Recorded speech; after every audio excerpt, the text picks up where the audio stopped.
Assalamualaikum warahmatullahi wabarakatuh. Di sini saya Ditya Wulandari dengan NIM 1808558 dengan teman saya Rika Restiana Ridwan 18161 pengampu mata kuliah Digital Communication Marketing akan mempresentasikan buku terjemahan dari 8th edition Kenneth E. Coe Donald P. Chapter 2 dengan judul Brand Management. Merek. Merek adalah kata, istilah, atau frase yang ditampilkan sebagai nama produk suatu perusahaan. Mengelola citra merek organisasi merupakan elemen penting dalam keberhasilan pembangunan rencana komunikasi pemasaran perusahaan dan brand image. Almarai. Merek Almarai identik dengan keseharian yang berkualitas tinggi. Almarai memiliki botol plastik transparan dan tutup berwarna untuk keluarga dan kemasan sekali saji telah menjadi ikon pengingat meningkatnya kesadaran akan masalah kesehatan juga, seperti mengubah kebiasaan makan di antara konsumennya. Perusahaan memutuskan untuk lebih mempromosikan aspek kesehatan jusnya, yaitu pembeda utama terhadap minuman ringan lainnya. Pertama kalinya segmen pasar Almarai memperkenalkan rangkaian jus buah ringan dengan dua rasa populer, buah campuran mangga. Nah, ini adalah yang gambar di atas ini adalah produk dari Almarai. Dia menggunakan botol transparan yang dimana botol transparan sebelumnya itu belum ada dalam kemasan jus dan dia juga menciptakan produk pertama dengan buah campuran dan mangga. Ini adalah salah satu brand image dari perusahaan Almarai. Begitu juga dengan Kraft Heinz, dia juga menjual beberapa merek. Nah, ini contoh produknya. Makaroni dan Kraft dan Heinz. Kraft-nya makaroni cheese, Heinz-nya tomato kecap. Mereka juga satu perusahaan ini, merupakan salah satu brand image juga. Komponen brand image ini bahwa kualitas barang jasa perusahaan diberi peringkat sebagai komponen terpenting dari citra merek. Kemampuan perusahaan untuk berdiri di belakang barang dan jasanya ketika sesuatu salah. Persepsi tentang bagaimana perusahaan berurusan dengan pelanggan. Publisitas negatif dapat menodai atau merusak persepsi konsumen terhadap citra perusahaan atau merek. Peran brand image. Di sini peran brand image-nya dalam perspektif konsumen ada dua, yaitu konsumen sering percaya dalam membeli dari perusahaan yang sudah dikenal akan menjadi opsi yang lebih aman daripada membeli sesuatu perusahaan yang tidak dikenal. Contohnya saja dalam membeli handphone ya, misalkan handphone ini nih. Kalian cenderung akan membeli merek-merek yang sudah terkenal, contohnya seperti Apple, Oppo, Vivo, dan lain sebagainya, daripada produk baru dari perusahaan baru. Misalnya ada perusahaan Cina mengeluarkan produk handphone baru, itu konsumen akan lebih cenderung memilih produk yang sudah lama berada di pasaran dan sudah dikenal banyak orang, karena mereka itu bakal lebih aman aja, kayak udah percaya, oh pasti produknya emang bener bagus dan sudah dapat dipercaya. Kalau produk baru itu belum ada testinya dan kayaknya takut aja gitu kenapa-napa. Itu sebagai perspektif konsumen. Yang kedua, membeli dari perusahaan yang sangat terkenal seringkali memberikan penguatan psikologis dan penerimaan sosial. Nah, ini contohnya ini ada 10 merek teratas dan nilai masing-masing. Di sini ada Apple, Google, Coca-Cola, Microsoft, IBM, Toyota, Samsung, General Electric, Mattel, dan Amazon. Ketika konsumen menggunakan brand-brand tersebut, ini dia akan mendapat penguatan psikologis dan penerimaan sosial, karena brand-brand ini itu akan lebih diterima di sosial, ya, ibaratnya dia akan dapat penguatan sosial gitu dan lebih percaya diri. Itu termasuk dalam peran brand image juga. Lalu ada brand image di pandangan perusahaan. Citra yang bereputasi tinggi menghasilkan manfaat. Terbukti ya, nih misalkan ini produk Apple, dia kan sudah terkenal, famous, sudah memiliki, kan karena dia famous, dia memiliki citra produk yang tinggi. Nah, karena dia memiliki citra produk yang tinggi, itu akan menghasilkan manfaat. Misalnya profitnya akan naik, karena si produk itu mempunyai citra yang sangat tinggi. Lalu ada pelanggan jangka panjang, mau mencoba barang baru dan mentransfer kepercayaan dan keyakinan tentang merek ke produk tersebut.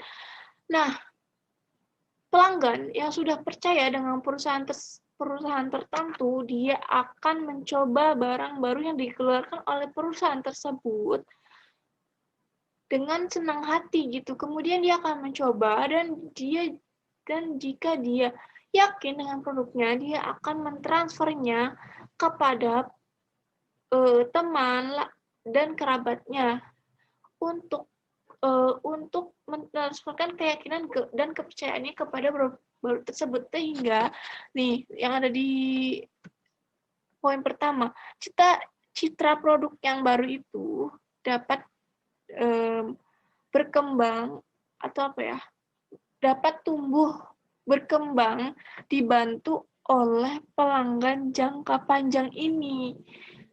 Pelanggan jangka panjang ini juga disebabkan brand image gitu. Lalu yang ketiga, ada konsumen sering mengasosiasikan kualitas yang lebih baik dengan kualitas yang lebih tinggi harga. Nah, konsumen juga sering lebih memilih nih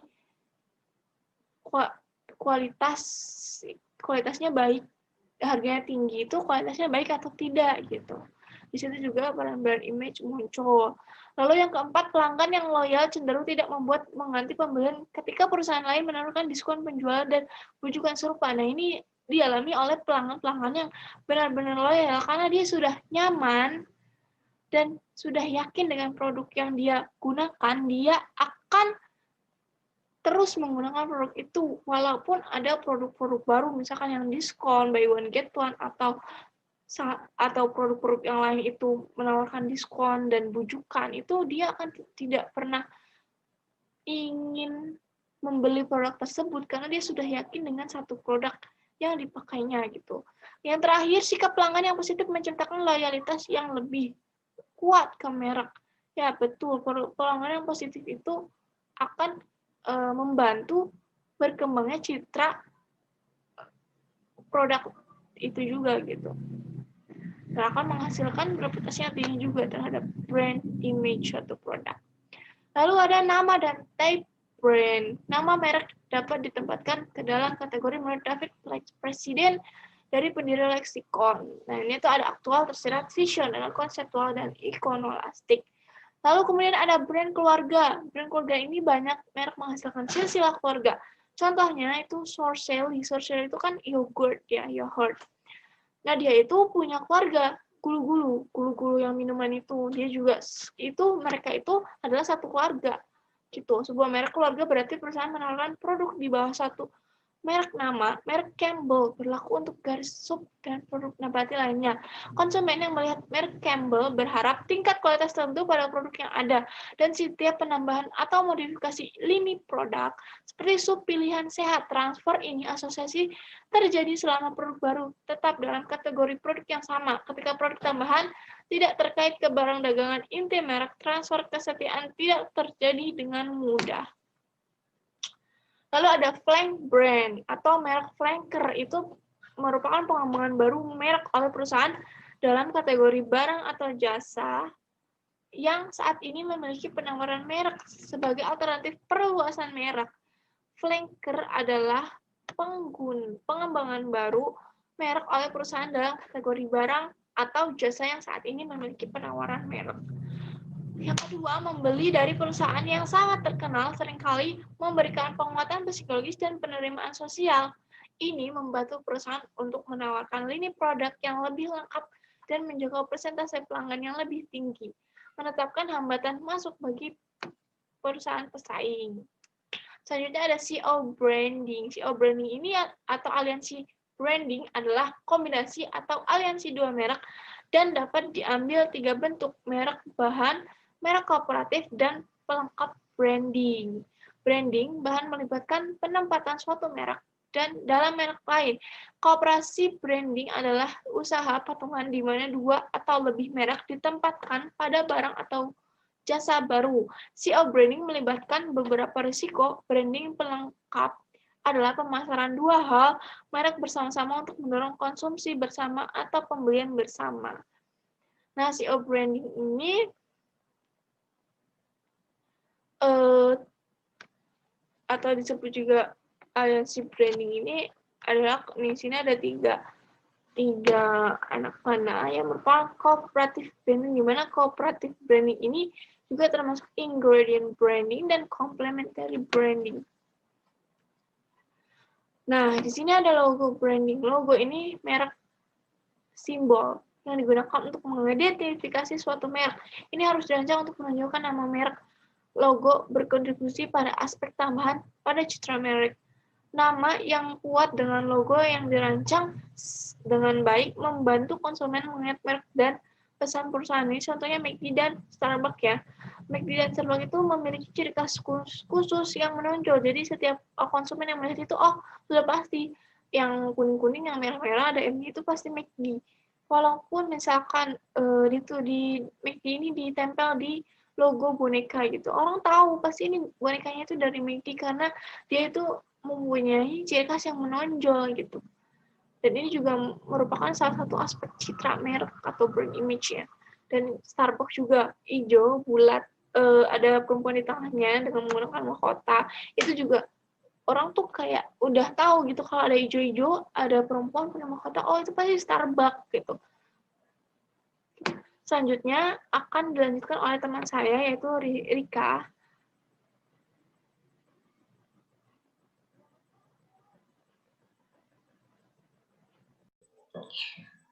Saya Rika di sini akan menjelaskan mengenai mengidentifikasi brand image yang diinginkan. Di sini, pemasar mempelajari citra merek atau yang biasa dikenal dengan brand image untuk mengidentifikasi kekuatan dan kelemahan. Ini membantu membandingkan merek saat ini dengan pesaing. Di sini, tim pemasaran juga mencoba menemukan bagaimana orang-orang di luar perusahaan memandang merek tersebut. Lalu setelah tim memahami bagaimana berbagai kelompok memandang merek, keputusan dapat dibuat mengenai cara-cara untuk membangun citra pelanggan saat ini. Pemasar kemudian menyesuaikan komunikasi masa depan untuk mempromosikan target citra merek. Lalu selanjutnya ada menciptakan brand image yang tepat. Image yang tepat mengirimkan pesan yang jelas tentang sifat unik dari sebuah organisasi dan produk organisasi tersebut. Citra yang kuat secara akurat menggambarkan apa yang dijual suatu perusahaan. Bahkan di perusahaan besar yang menawarkan banyak merek. Sebagai contoh, tim manajemen dari Kraft Heinz yang mengembangkan frase atau slogan "Make Today Delicious" dalam upaya mempersatukan korporasi dan korporasi berbagai merek dengan memfokuskan karyawannya ke arah yang lebih kohesif.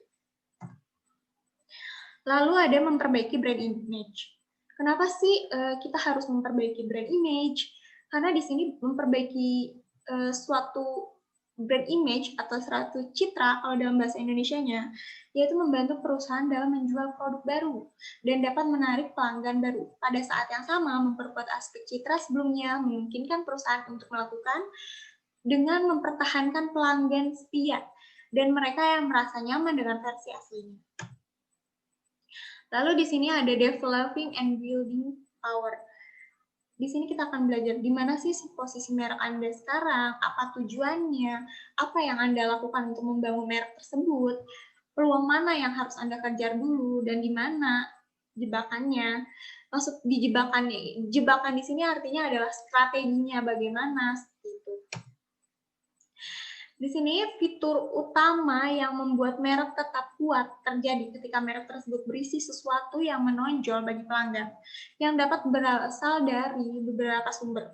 Sebuah produk atau merek yang memberikan manfaat yang dianggap penting oleh konsumen dan kualitasnya lebih tinggi daripada merek lain yang menikmati arti penting. Pandangan bahwa merek mewakili nilai yang baik juga menciptakan keunggulan ini.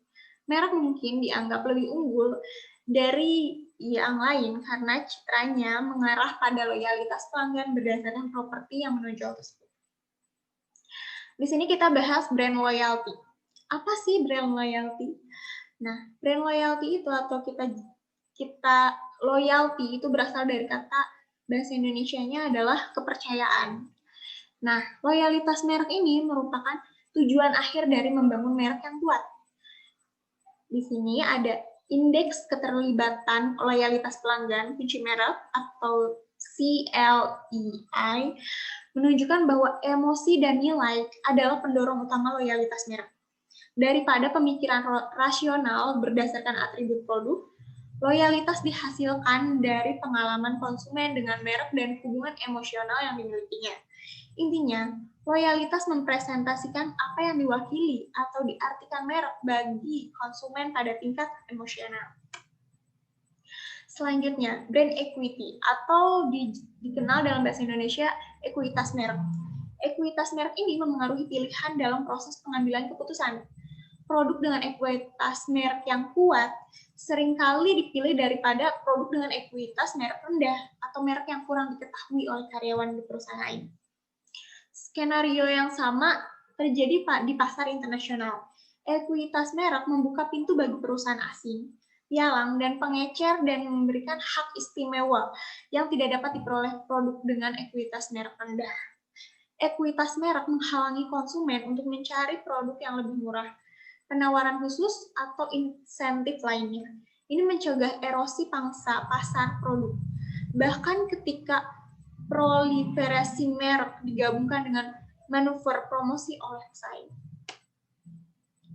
Selanjutnya ada measuring brand equity. Ekuitas merek berdasarkan nilai keuangan memperkirakan arus kas masa depan suatu merek berdasarkan kekuatan dan karakteristik uniknya, yang kemudian akan menjadi didiskontokan untuk menentukan nilai bersih sekarang. Dengan pendekatan pasar saham, nilai keuangan perusahaan ditentukan melalui penilaian saham. Kemudian, perkiraan porsi nilai yang dialokasikan untuk ekuitas merek dan bukan aset fisik. Pendekatan ketiga, premi pendapatan membandingkan produk bermerek dengan produk yang sama. Dan untuk menghitung pendapatan premium suatu merek, pendapatan yang dihasilkan oleh merek tertentu akan dibandingkan dengan merek private label. Perbedaannya adalah premi pendapatan atau nilai merek itu dan akan disamakan dengan ekuitas merek yang masih harus dibayar. Metode terakhir, nilai konsumen, mencoba nilai suatu merek berdasarkan masukan dari konsumen. Ukuran umum meliputi keakraban, kualitas, pertimbangan pembeli, kepuasan pelanggan, dan kemauan untuk mencari merek.